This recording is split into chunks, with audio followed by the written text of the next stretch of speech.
One of the most frustrating things about being multilingual is when a word that you use frequently in one language doesn't have a direct equivalent in another.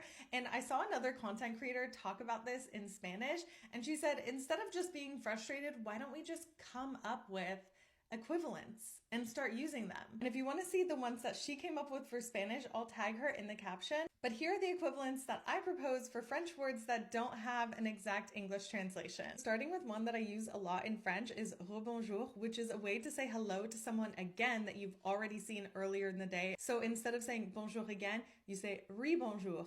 And I think we could do that in English too. Instead of saying hello, you can start saying re-hello or re-hey. I just think that's really cute. Next is the word chez, which just means at someone's house in French, but it's just so quick and efficient, and I love that. So like chez Maddie is at Maddie's house. So I think we should just keep that pronunciation and that word from French, but we would spell it differently. We would spell it S-H-A-Y instead of the French spelling, which is C-H-E-Z, because I want to make sure that nobody accidentally pronounces it ches. Next is for the word frileux or frileuse, which is somebody who gets cold really easily. So I suggest that we just use coldine.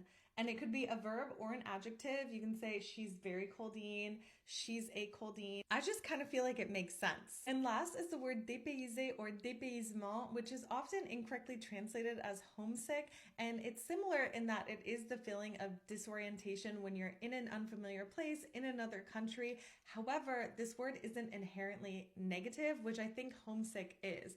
And so I suggest that we use decountryed or decountrymen for times like this when you're feeling disoriented and away from home, but it's not necessarily a bad thing. Let me know what you think of these below, and please also give me suggestions if there are other French words that you think need an English equivalent, and I would love to come up with some more.